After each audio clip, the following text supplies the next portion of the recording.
A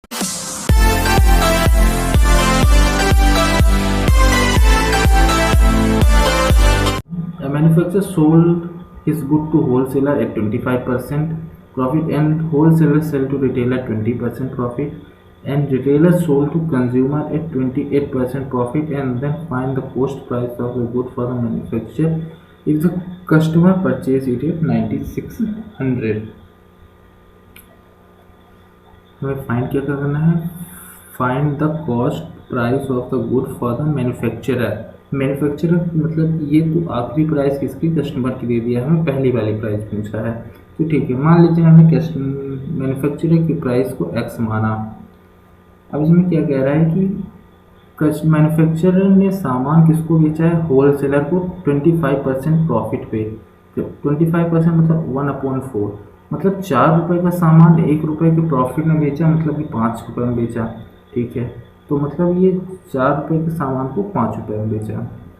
उसके बाद फिर क्या हुआ, wholesaler sell to retailer at 20% profit.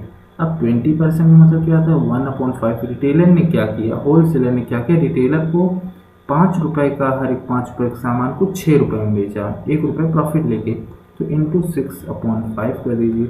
उसके बाद फिर क्या हुआ है कि रिटेलर ने कस्टमर को जब बेचा तो 28% के प्रॉफिट के साथ बेचा है। 28% का प्रॉफिट मतलब क्या होता है, देखिए 28 कैसे निकालेंगे, 1/25 की वैल्यू कितनी होती है, 4%। अगर हम लोग 4 7 या 28 होता है तो हम लोग ये कह सकते हैं ना कि 7/25 की वैल्यू ही 28% की वैल्यू के बराबर है। तो हम लोग इसको क्या करेंगे, 25 का माल 7 रुपये के प्रॉफिट के साथ बेचा गया, मतलब 32 रुपये में। तो 32 रुपये में बेचा गया 25 रुपये का सामान, और फाइनली ये सामान बेचने के बाद कस्टमर कितने का पड़ा, 9600 का पड़ा है। अब इस 9600 के लिए अब हमें x की वैल्यू सॉल्व करना पड़ेगा। x की वैल्यू को सॉल्व करने के लिए वही इक्वेशन जो हम कई बार कर चुके हैं, आपको वही चीज़ आपको अपने से सॉल्व करना है। ये 5 × 6 × 32, जैसे ही आप इसको काट पीट के पूरा सॉल्व करेंगे तो आपको लास्ट में जाके 5000 रुपीज़ मिलेगा, जो कि मैन्युफैक्चरर का होगा। मतलब मैन्युफैक्चरर ने सामान कितने में बेचा था होलसेलर को, यही चीज़ सवाल में पूछी गई है, ये इतना आंसर है। चलिए आगे बढ़ते हैं।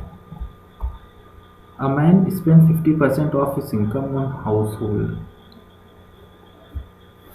मैन है वो 50% जितना कमाता है उसका 50% वो अपने घर के खर्च के लिए खर्च कर देता है।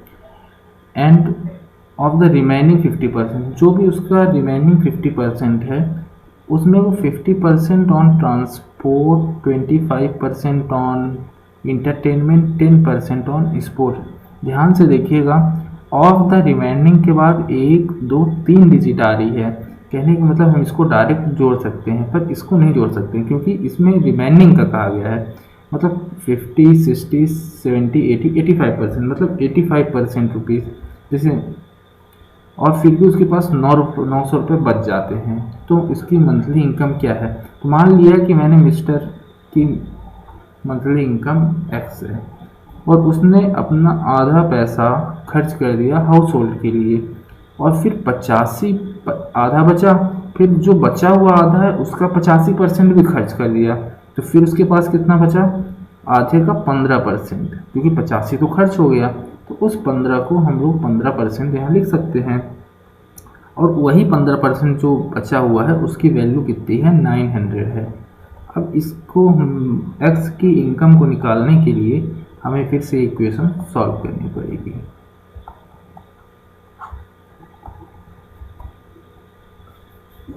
तो आप ये देखिए 15 छक्का 90, ठीक है। अब आप 60 × 100 × 200 करेंगे, जब 60 × 200 कर देंगे तो सीधा आपका 12,000 आ जाएगा। यही आपका आंसर है। देखिए यहाँ पर से समझने लायक पॉइंट है कि सिर्फ रिमेनिंग ऑफ द रिमेनिंग, आपको इस तरह के क्वेश्चन में सिर्फ रिमेनिंग का देखना है, जितनी बार रिमेनिंग आएगी उतनी बार आपको वैल्यूज़ का लेना पड़ेगा।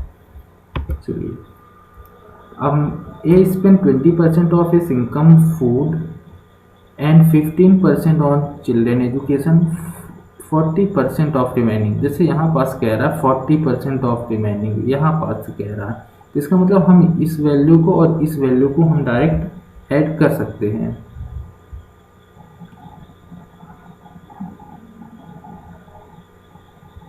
देखिए जैसे हमें ऐड करना है, जैसे x है, उसने क्या किया है कि सबसे पहले 20% फूड पे खर्च कर दिया और मतलब 35% उसने खर्च कर दिया, तो उसके पास बचा कितना, 65%। जैसे ही ऑफ द रिमेनिंग दिखेगा आपको रुक जाना है।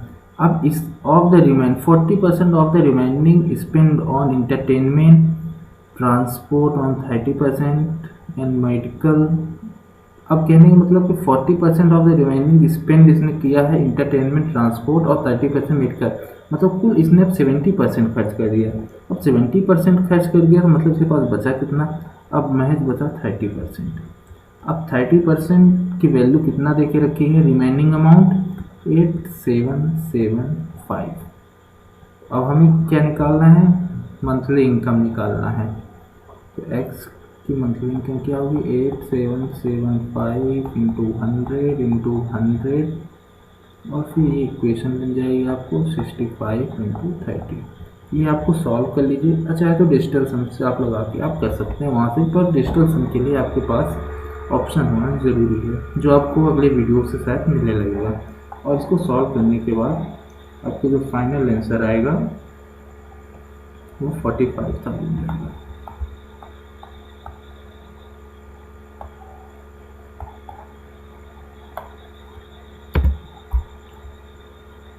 अब देखिए हाँ, ये वाला क्वेश्चन आपका वेन डायग्राम का है। आपको वेन डायग्राम सीधा फिगर से ही करना है, आपको कोई भी फॉर्मूला या कोई इक्वेशन से नहीं करना है।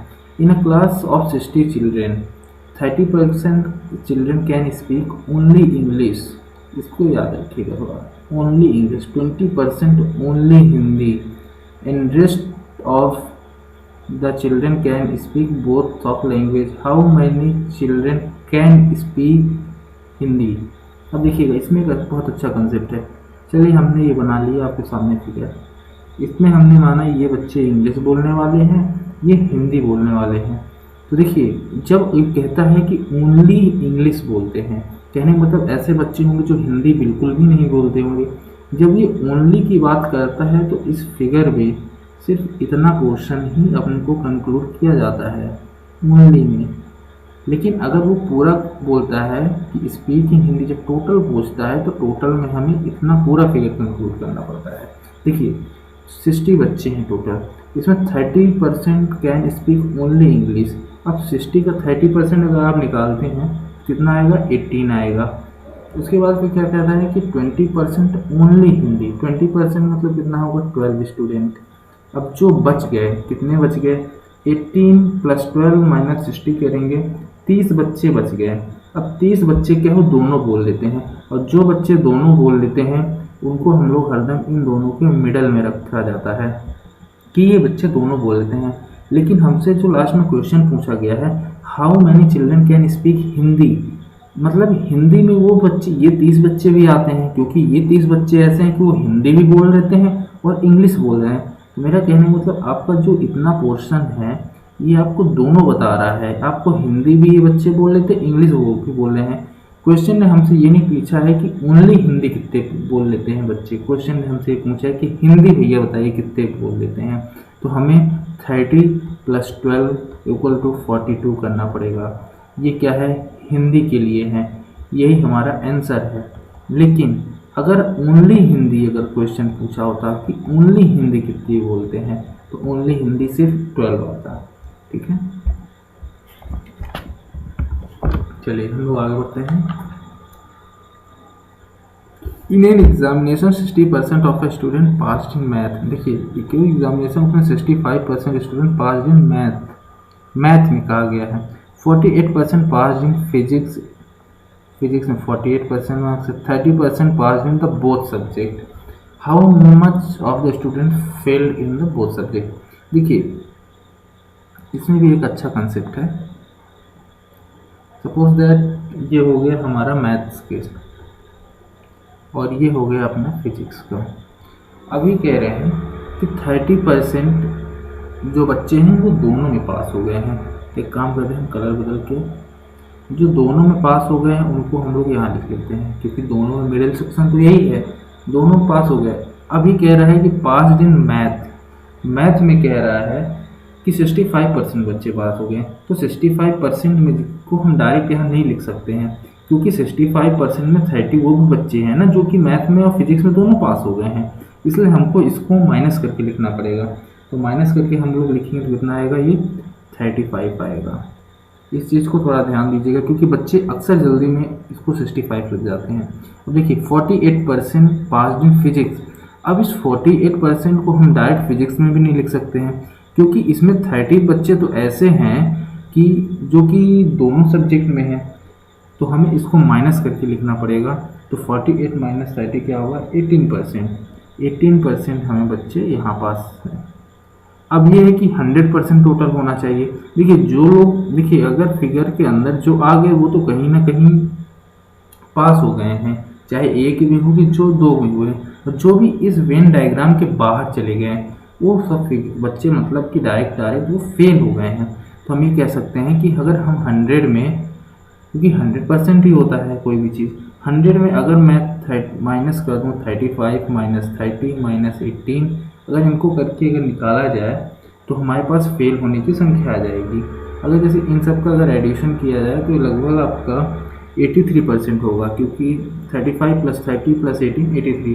तो 100 माइनस डायरेक्ट मैं 83 करता हूँ तो 17% बच्चे ऐसे हो गए हैं जो कि फेल हो गए हैं, क्योंकि वेन डायग्राम में सिर्फ और सिर्फ 83% बच्चे ही आ पाए हैं, और जो बच्चे वेन डायग्राम के अंदर हैं वो पास होने का डिनोट कर रहे हैं। 17% आंसर।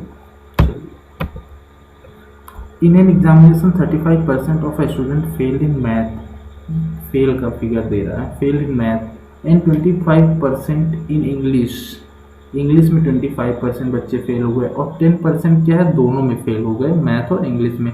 तो देखिए ये भी क्वेश्चन कहीं ना कहीं पिछले वाले क्वेश्चन की तरह है, बस उसमें फेल पूछा था, इसमें पास पूछ लिया। मतलब जो वेन डायग्राम के बाहर होंगे वो क्या होंगे, वो बच्चे पास होंगे, और जो वेन डायग्राम के अंदर होंगे वो फेल होंगे।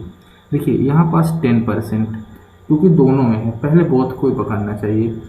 अब हमने माना ये हमारा मैथ है, ये इंग्लिश है, तो 35% बच्चे जो हैं वो मैथ्स में फेल हो गए हैं। तो 35 में 10 माइनस कर दीजिए, क्योंकि वो कहीं ना कहीं बोथ में भी होंगे, जरूरी है ये चीज़ होना। 25, उसके बाद 25% इंग्लिश में फेल हुए हैं, पर 10 बच्चे तो ऐसे हैं कि जो दोनों में फेल हो गए हैं, इसलिए माइनस करना जरूरी है। तो 25 में से 10 गए तो कितने बचेंगे, 15 बचेंगे। अगर इन तीनों को हम टोटल करेंगे 25 10 35 15 50, कहने का मतलब 50% बच्चे पास हो गए और 50% बच्चे क्या हो गए, फेल हो गए।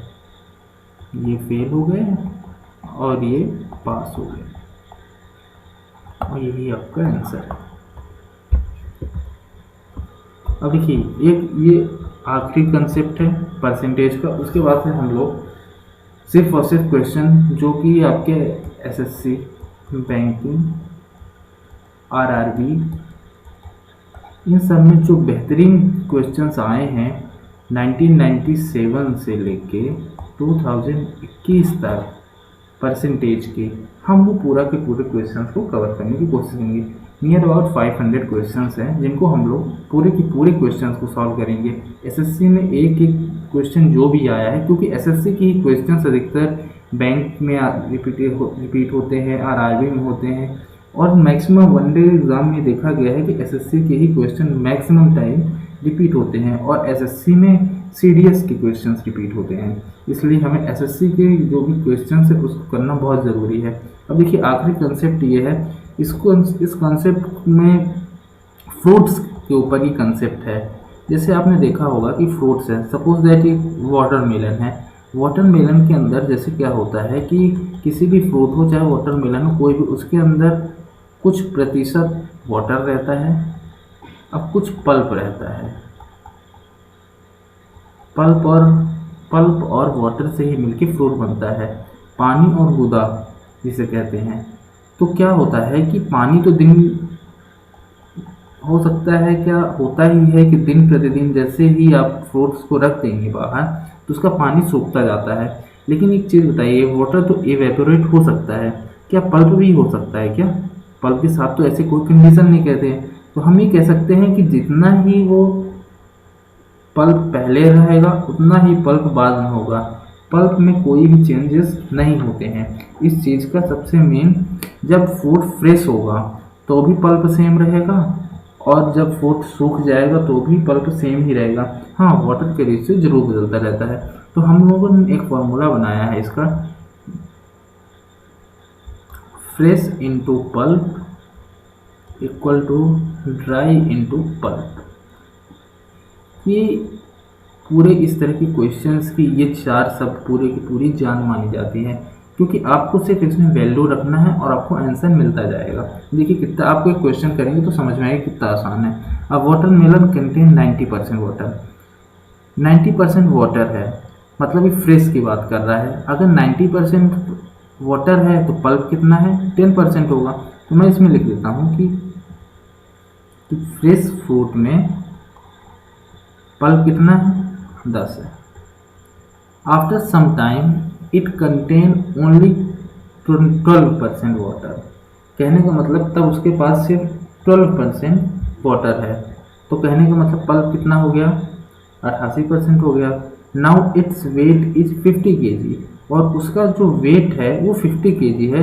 तो ओरिजिनल वेट कितना रहा होगा, इसमें हमें ये कैलकुलेट करना है। तो अगर बाद में उसके पास वाटर जो है वो 12% ही बस बचा, बाकी सब उड़ गया, तो पल्प कितना रहेगा?